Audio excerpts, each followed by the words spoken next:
Oggi prepareremo un altro dolce tipico della Sicilia, ovvero lo sfincione di San Giuseppe. Quindi se volete sapere come prepararlo, rimanete con me che iniziamo subito.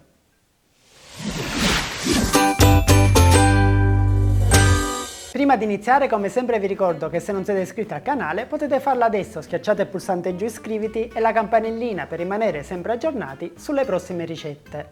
E adesso possiamo iniziare. Come prima cosa andiamo a preparare la farcia.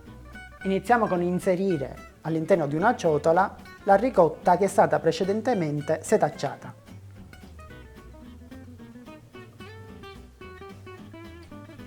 Inseriamo lo zucchero e le gocce di cioccolato fondente e mescoliamo il tutto fino a quando lo zucchero non si sarà incorporato con la ricotta. E adesso mettiamo in frigo la nostra farcia fino al momento dell'utilizzo. Ora che la farcia è pronta, andiamo a preparare l'impasto. In una pentola aggiungiamo l'acqua insieme al sale e allo strutto. Adesso aspettiamo che lo strutto si sciolga e facciamo sfiorare il bollore. Una volta sfiorato il bollore aggiungiamo tutta la farina e iniziamo a mescolare sempre in continuazione finché non otteniamo un panetto compatto.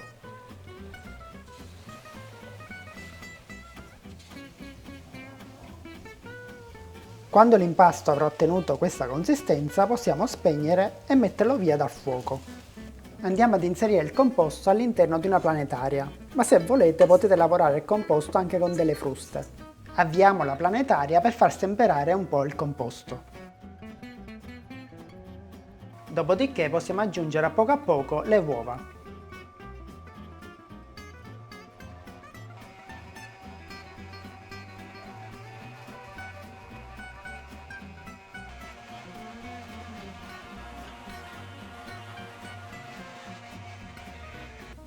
Quando avremo ottenuto un composto appiccicoso ma omogeneo, allora sarà pronto. E adesso che il nostro impasto è pronto, possiamo iniziare a friggere i nostri sfincioni di San Giuseppe. La temperatura dell'olio è molto importante, deve aggirarsi intorno ai 160 gradi.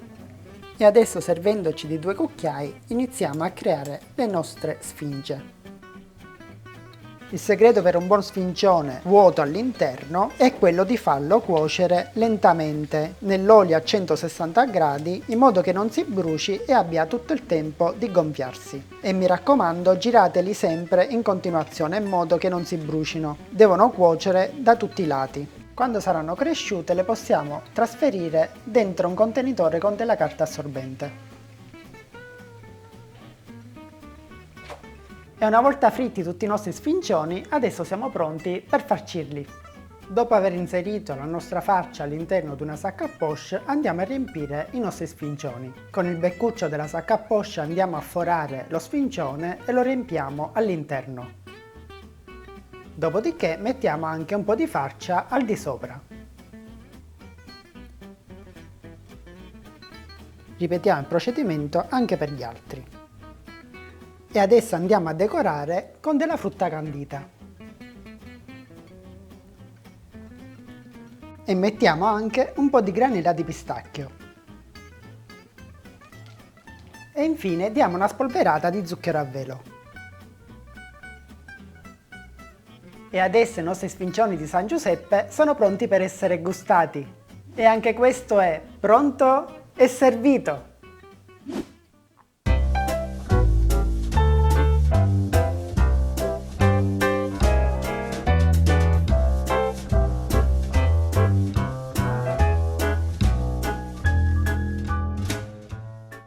Grazie per aver guardato questo video fino alla fine. Se non sei iscritto al canale, prendi in considerazione l'idea di farlo. E adesso ti lascio ai prossimi video.